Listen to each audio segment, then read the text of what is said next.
ذلتوں کے مارے لوگ، مصنف فیودور داستویوسکی، نواں باب۔ میں نے اس بار علیشا کو نظر بھر کے دیکھا، اگرچہ اس لمحے سے پہلے بھی میں کئی بار اس کو دیکھ چکا تھا۔ میں نے اس کی آنکھوں میں جھانکا کہ شاید ان آنکھوں کی جھلک ان اسباب کا کچھ پتہ دے سکے جنہوں نے مجھے حیرت زدہ کر دیا ہے۔ شاید یہاں سے راز مل سکے کہ اس لڑکے نے نتاشا پر کیا جادو کیا اور اسے دیوانہ وار محبت میں مبتلا کر دیا، ایسی محبت جس نے نتاشا کو اس کے اولین فرائض بھلا دینے پر اور بے نیازی کے ساتھ ان سب چیزوں کی قربانی دینے پر مجبور کر دیا جو اب تک اسے اس قدر عزیز تھیں۔ صاحبزادے نے میرے دونوں ہاتھ تھام کر تپاک سے دبائے۔ اس کی نظر ایسی شریفانہ اور روشن تھی کہ سیدھی میرے دل میں اتر گئی۔ میں نے محسوس کیا کہ اس لڑکے کے بارے میں جو میرے کلیے ہیں ان میں غلطی ہو سکتی ہے، صرف ایک وجہ سے کہ وہ میرا رقیب ہے۔ ہاں، واقعی مجھے وہ پسند نہیں تھا اور میں یہ مانتا ہوں کہ میں کبھی اسے پسند کرنے پر مائل نہ ہو سکتا تھا، اور میں اس معاملے میں اکیلا آدمی ہوں گا ان تمام لوگوں میں جو اسے جانتے ہیں۔ اس کے اندر جو خصوصیات تھیں ان میں سے کئی مجھے ناپسند تھیں اور اس ناپسندیدگی پر مجھے قابو نہ تھا۔ مثلا یہی اس کی وضاقتہ کی دلکشی، اور ممکن ہے یہ بات خاص طور پر مجھے اس لیے بھی ناپسند رہی ہو کہ وضاقتہ حد سے زیادہ تھی۔ بعد میں مجھے احساس ہوا کہ اس سلسلے میں بھی میری پرخ تعصب سے پاک نہ تھی۔ وہ دراز کا، چھریرے بدن کا اور خوش وضع نوجوان تھا۔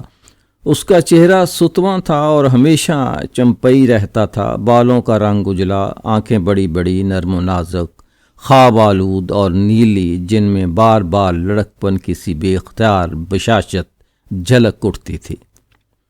تنگ اور نفیس تراش کے دہانے میں بھرے بھرے سرخ مائل ہونٹ ہمیشہ ایک گمبھیر پن کا لہریہ لیے رہتے تھے، جس کی بدولت مسکراہٹ میں ایک عجیب سی اچانک قسم کی رجھانے والی دلکشی پیدا ہو جاتی تھی، اور مسکراہٹ ان لبوں پر ایک دم نمودار ہوتی تو ایسی معصوم اور بے تکلف ہوتی کہ چاہے آپ کسی موڈ میں ہوں لیکن بے اختیار جی چاہے کہ فوراً جواب میں ایسے ہی مسکراہٹ پیش کر دیں۔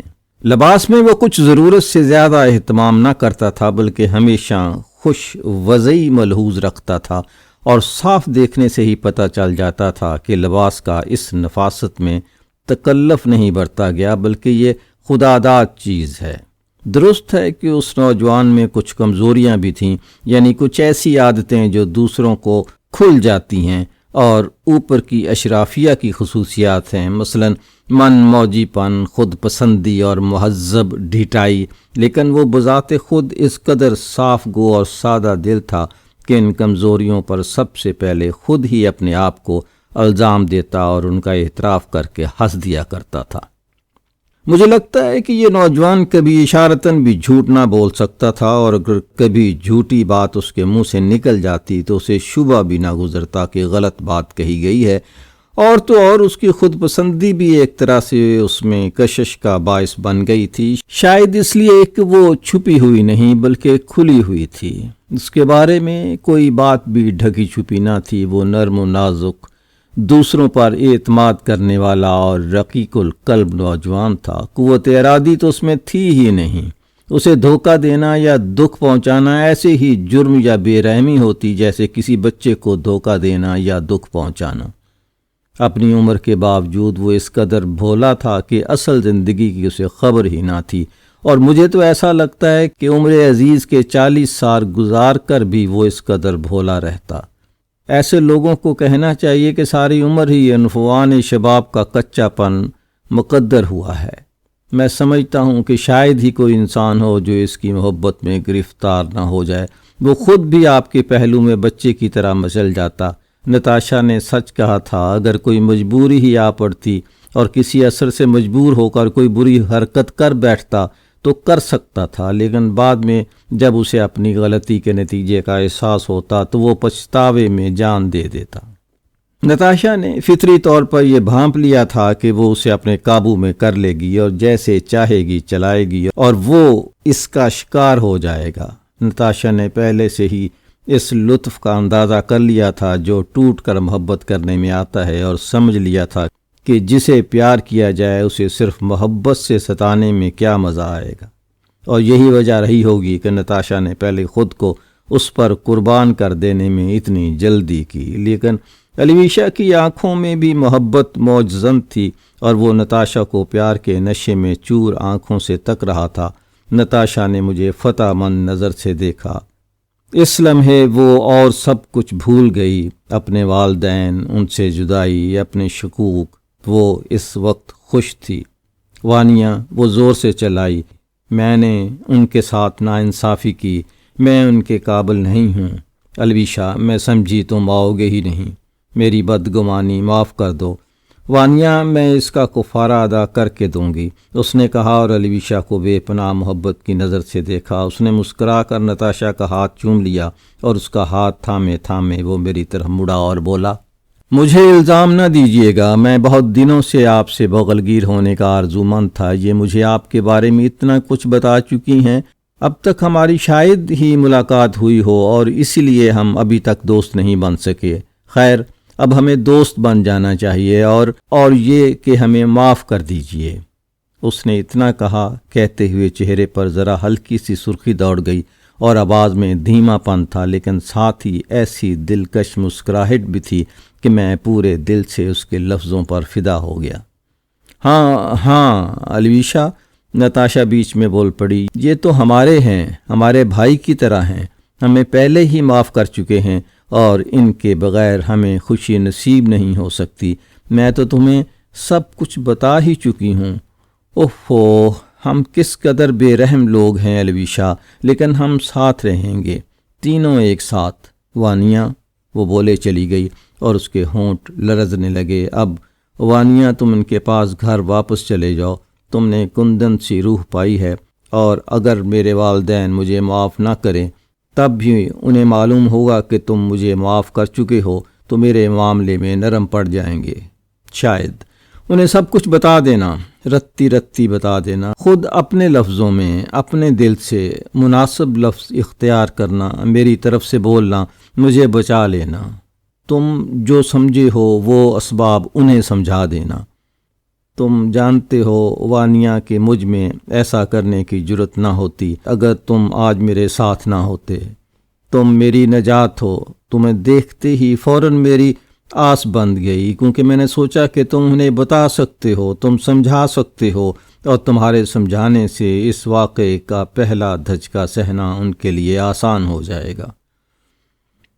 ہائے میرے پروردگار، میرے خدا، میری طرف سے وانیا ان سے کہہ دینا کہ مجھے معلوم ہے اب مجھ کو کبھی معاف نہ کیا جائے گا۔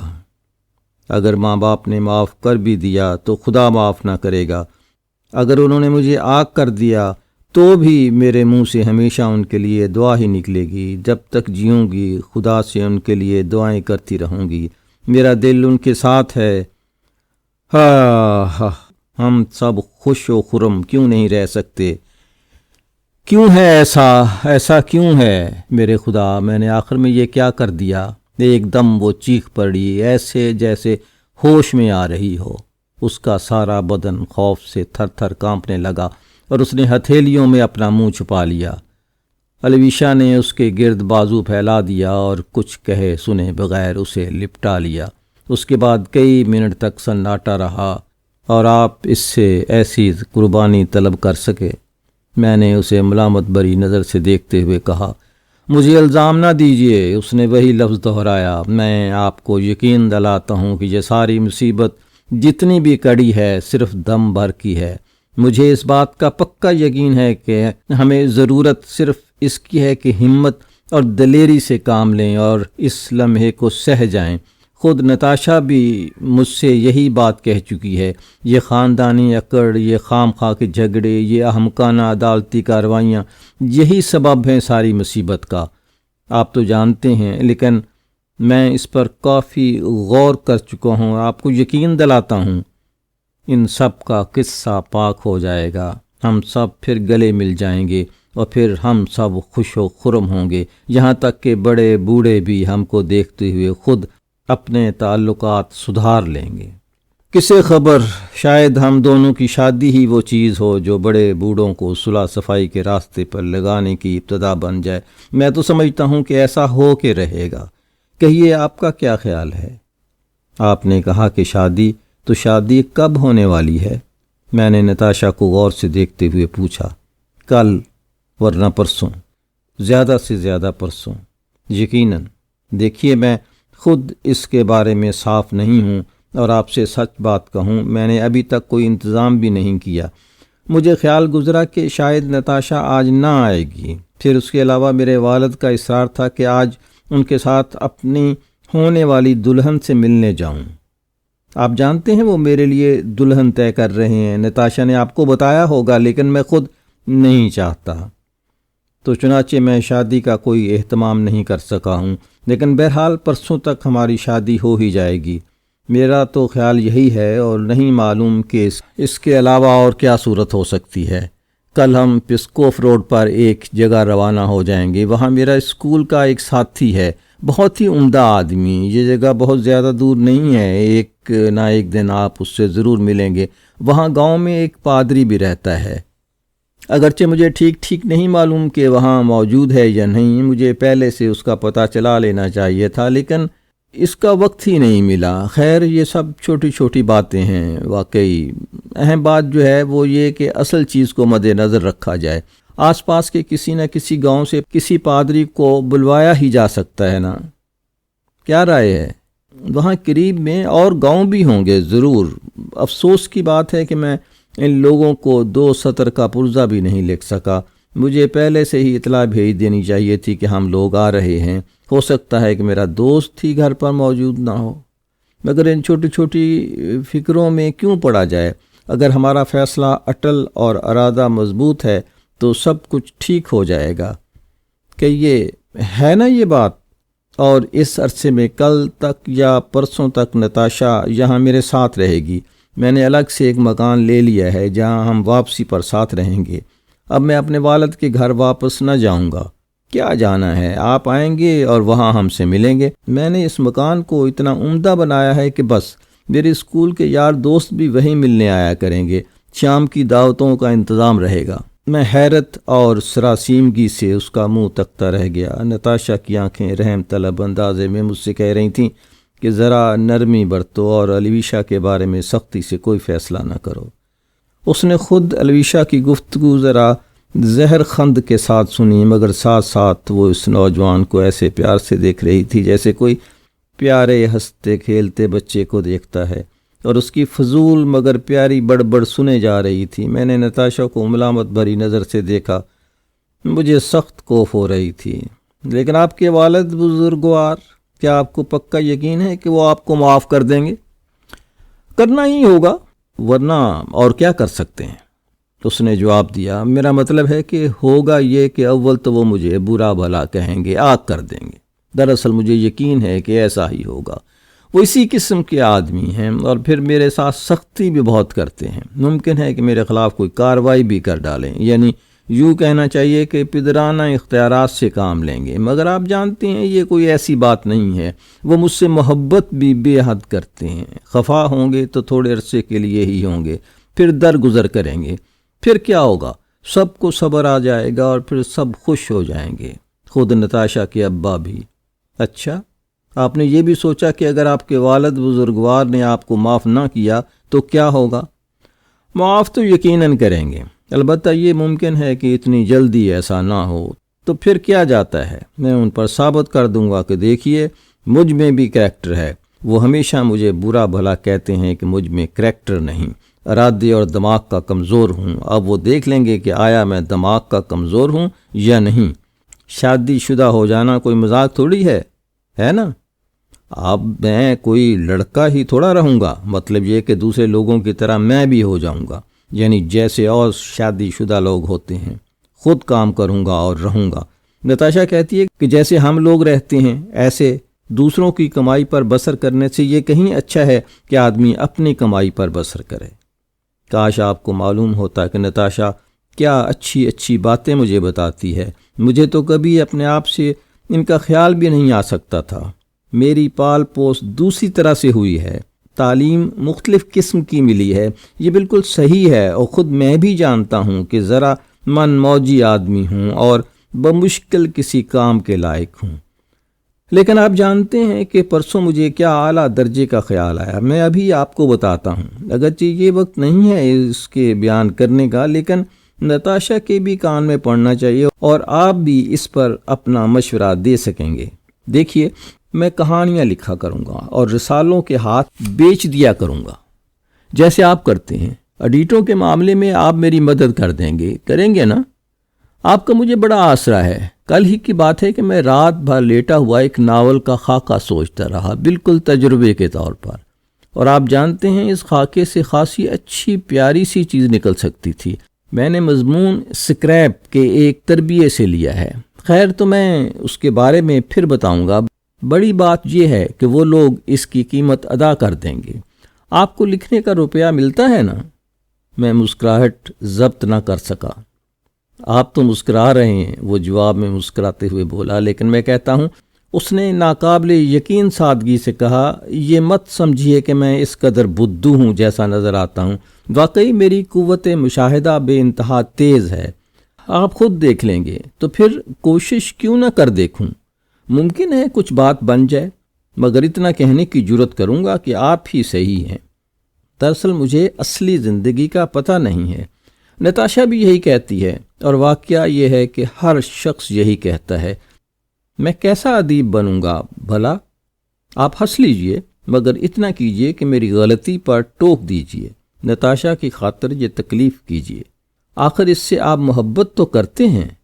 میں آپ سے سچ مچ ایمانداری کی بات کہوں، میں نتاشا کے قابل نہیں ہوں، میں خود یہ محسوس کرتا ہوں، اس سے مجھے سخت صدمہ ہوتا ہے، اور نہ جانے کیا بات ہے جو وہ مجھے دل سے چاہنے لگی، اور میں نتاشا کے لیے جان دینے سے بھی دریغ نہ کروں گا۔ در حقیقت اس منٹ تک میرے دل میں کسی قسم کا خوف و خطر نہ تھا، لیکن اب میں گھبرایا ہوا ہوں۔ جی ہم کر کیا رہے ہیں؟ توبہ توبہ، بھلا یہ ممکن ہے کہ کسی آدمی کو کوئی فرض سونپا جائے اور اس سے اپنا فرض ادا کرنے کا نہ کافی دماغ ہو نہ ہمت؟ کم از کم آپ تو ہماری مدد کیجئے، آپ ہمارے دوست ہیں، لے دے کے آپ ہمارے ایک ہی دوست رہ گئے ہیں، تو میں اکیلا کیا سمجھوں؟ معاف کیجئے گا کہ میں آپ کا اس قدر آسرا لیتا ہوں، میں سمجھتا ہوں کہ آپ نہایت شریف انسان اور مجھ سے کہیں بہتر آدمی ہیں، لیکن میں بہتر بنوں گا، اور یقین مانیے کہ خود کو آپ دونوں کے قابل بناؤں گا۔ اتنا کہہ کر اس نے پھر میرا ہاتھ دبایا۔ اس کی شاداب آنکھوں میں گرمی اور خلوص قلب کی کیفیت تھی۔ اس نے میری طرف ہاتھ کسی اعتماد کے ساتھ بڑھایا تھا، اور اسے میری دوستی پر کتنا بھروسہ تھا۔ نتاشا بہتر بننے میں میری مدد کرے گی، وہ بولے چلا گیا، لیکن آپ دل میں زیادہ اندیشے نہ لائیے، ہمارے بارے میں زیادہ پریشانی نہ اٹھائیے۔ تمام باتوں کے باوجود مجھے بڑی امیدیں ہیں، اور مالی اعتبار سے ہم بالکل مزے میں کام چلا لیں گے۔ اگر میرا ناول کامیاب نہ بھی ہو تو آپ سے صاف کہہ دوں گا کہ آج ہی صبح مجھے یہ خیال آیا کہ ناول لکھنے کی بات محض ہوائی ہے، اور میں نے اس کا ذکر آپ سے اس لیے کیا کہ ذرا آپ کی رائے معلوم ہو جائے۔ ہاں، تو اس صورت میں اگر حالات بد سے بدتر بھی ہو جائیں تو میں موسیقی کی تعلیم دے سکتا ہوں۔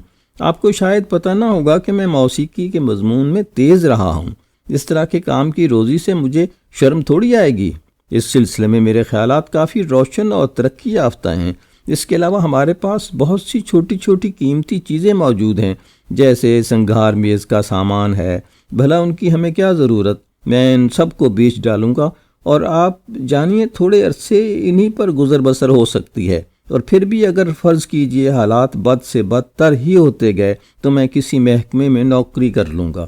ابا جان کو بھی اس کی خوشی ہوگی، وہ خود ہمیشہ تقاضا کرتے رہیں کہ میں نوکری کر لوں، مگر میں بھی یہ کہہ کر ٹالتا رہا کہ میری تندرستی ٹھیک نہیں۔ بہرحال میرا نام کسی نہ کسی نوکری کی امیدواری پر چڑھایا جا چکا ہے، اور اب جو ابا جان دیکھیں گے کہ شادی سے مجھے فائدہ ہوا، اس سے میری تندرستی بنی اور میں نے نوکری کر لی، تو وہ بہت خوش ہوں گے اور میری غلطی معاف کر دیں گے۔ لیکن الیکسی پترووچ، یہ بھی آپ نے سوچا کہ اب آپ کے والد اور نتاشا کے والد میں کیسی بری ٹھنیں گی؟ ذرا اندازہ تو کیجئے کہ نتاشا کے گھر میں آج شام کیسا کوہرام مچا ہوگا۔ اور میں نے نتاشا کی طرف اشارہ کیا جس کا حال میرے لفظ سن کر یہ ہو گیا تھا کہ کاٹو تو لہو نہیں بدن میں نے اس وقت بے دردی سے کام لیا۔ ہاں آپ بالکل بجا فرماتے ہیں، واقعی ہیبت ناک بات ہے، وہ بولا۔ میں اس کے بارے میں پہلے ہی سوچ چکا ہوں اور بہت دکھی ہو چکا ہوں، مگر ہم کیا کر سکتے ہیں؟ آپ صحیح کہتے ہیں، کاش نتاشا کے والدین ہمیں معاف کر سکتے، اور مجھے ان سے کس قدر محبت ہے، کاش آپ کو اس کا اندازہ ہوتا۔ وہ میرے لیے بالکل ماں باپ کی طرح ہیں، اور میں مگر ان کی شفقت کا یہ بدلہ انہیں دے رہا ہوں۔ اف، یہ جھگڑے، یہ مقدمے بازیاں، آپ اندازہ نہیں کر سکتے کہ یہ سب ہمارے لیے کس قدر رنجیدہ ہیں، اور یہ لوگ جھگڑ رہے ہیں کس بات پر؟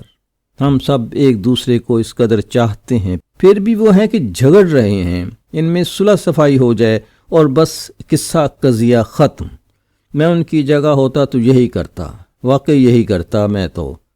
آپ جو کہتے ہیں اس سے مجھے خوف آتا ہے نتاشا، یہ کس قدر خوفناک بات ہے جو ہم کر رہے ہیں، میں اور تم دونوں۔ میں نے پہلے ہی تم سے کہا تھا، تم نے خود اس پر اصرار کیا۔ لیکن سنیے ایوان پیترووچ، کیا خیال ہو سکتا ہے کہ سب میں ہماری بہتری پوشیدہ ہے نا؟ ہمارے بزرگ آخر میں میل ملاپ کر لیں گے، نہیں کریں گے کیا؟ ہم اس صلح صفائی میں خود ہاتھ بٹائیں گے، بس یہی ہے، اس میں کیا شک؟ یہ ان کی بس کی بات نہ ہوگی کہ ہم دونوں کی محبت کے مقابل ٹھہر سکیں۔ اچھا، وہ ہمیں آگ کر دیں، اس کے باوجود ہم ان سے محبت ہی کریں گے، اور آخر وہ مان لینے پر مجبور ہو جائیں گے۔ آپ جانتے نہیں کہ میرے ابا جان کبھی کبھی کس قدر نرم دل ہو جاتے ہیں، وہ آپ کو گھور کر دیکھیں، یہ ان کا طریقہ ہے، لیکن ویسے وہ نہایت معقول شخص ہیں۔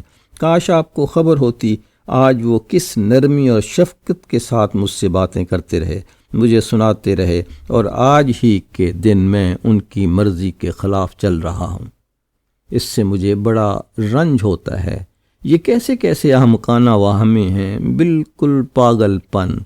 کیا ہو جاتا اگر وہ نتاشا کو نظر بھر کے دیکھ لیتے ایک بار، اور صرف آدھ گھنٹے اس کے پاس رہے ہوتے تو وہ دم کے دم میں ہر بات کے لیے تیار ہو جاتے۔ یہ کہتے ہوئے الویشا نے نتاشا کو محبت بھری جوشیلی نگاہوں سے دیکھا۔ مجھے ہزاروں بار یہ سوچ کر لطف آیا ہے کہ وہ بدبداتا چلا گیا۔ اگر میرے ابا جان نتاشا سے مل لیے ہوتے، اس سے واقف ہو جاتے، تو وہ اس سے کس قدر محبت کرنے لگتے۔ نتاشا ہر ایک کو محو حیرت کر سکتی ہے، کیوں؟ اس لیے کہ انہوں نے کبھی ایسی لڑکی زندگی میں نہ دیکھی ہوگی۔ میرے ابا کو تو یہ یقین دلا دیا گیا ہے کہ نتاشا پکی چال باز ہے۔ اب یہ میرا فرض ہے کہ نتاشا کی عزت و آبرو سے دبا مٹاؤں، اور میں یہ کر کے رہوں گا۔ آہ نتاشا، سب تم سے پیار کریں گے، سب تمہیں چاہیں گے، بھلا کون ہے جو تم سے محبت نہ کرے گا؟ اس نے مزہ لے کر کہا، اگر میں تمہارے قابل نہیں ہوں تاہم تم مجھ سے محبت ضرور کرنا نتاشا۔ رہا میرا معاملہ تو تم خود جانتی ہو، اور اپنی خوشی کے لیے ہمیں اور کیا چاہیے؟ مجھے تو یقین ہے کہ آج کی شام ضرور ضرور سبوں کو مسرت، راحت اور امن چین بخشے گی۔ آج کی شام مبارک ہو، کیوں ٹھیک ہے نا نتاشا؟ مگر بات کیا ہے خدایا، آخر تمہیں ہو کیا گیا ہے؟ نتاشا پر موت کی سی زردی پھیلی تھی۔ جتنی دیر الویشا بک بک کرتا رہا وہ اس کا منہ تکتی رہی، لیکن اس کی آنکھیں ڈوبتی چلی گئیں اور ایک جگہ گڑ گئیں، اور اس کے چہرے سے لہو کی سرخی غائب ہوتی گئی۔ مجھے ایسے لگا کہ وہ اپنے خیالوں میں غرق ہو گئی، اور اس نے آخر میں الویشا کی بات بھی نہیں سنی۔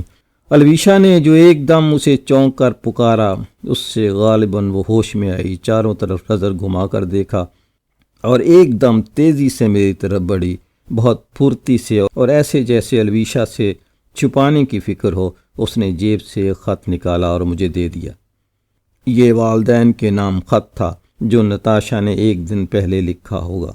خط دیتے وقت اس نے مجھ سے اس طرح نظر چار کی گویا وہ نگاہ ہٹا ہی نہیں سکتی۔ آنکھوں میں اتھاہ اداسی تھی۔ میں ان آنکھوں کی وہ ہیبت ناک کیفیت کبھی بھول نہیں سکتا۔ میں خود بھی سہم کر رہ گیا۔ خیال گزرا کہ اب اسے احساس ہوا ہے کہ جو کچھ وہ کر رہی ہے اس میں کیا خطرے درپیش ہیں۔ اس نے کچھ کہنے کی کوشش کی، لب ہلائے اور ایک دم نڈھال ہو کر رہ گئی۔ میں نے اسے گرتے گرتے سنبھال لیا۔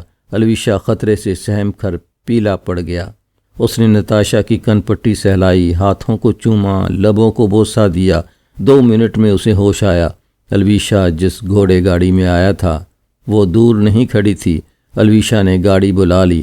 گاڑی میں بیٹھنے کے بعد نتاشا نے بے اختیار بڑے زور سے میرے ہاتھ پکڑ لیے اور ایک گرم گرم آنسو میری انگلیوں پر ٹپک پڑا۔ گاڑی روانہ ہو گئی۔ میں ذرا فاصلے پر کھڑا ہوا گاڑی کو جاتے دیکھتا رہا۔ اس لمحے میری تمام مسرت خاک میں مل گئی اور میری زندگی کے 2 ٹکڑے ہو گئے۔ میں نے بڑے درد سے اسے محسوس کیا اور مری ہوئی چال سے ایک منیف گھرانے کی طرف واپس چلا گیا۔ سمجھ میں نہیں آتا تھا کہ جاؤں تو ان سے کہوں کیا اور کس منہ سے ان کے سامنے جاؤں۔ میرے سارے خیالات ٹھنڈے پڑ گئے اور قدموں کے نیچے سے زمین سرکتی معلوم ہوئی۔ بس اتنی ہے میری مسرت کی کہانی، اور یہ ہے میری محبت کا خاتمہ اور اس کا انجام۔ اب میں کہانی کو وہیں سے لیتا ہوں جہاں میں نے اسے چھوڑا تھا۔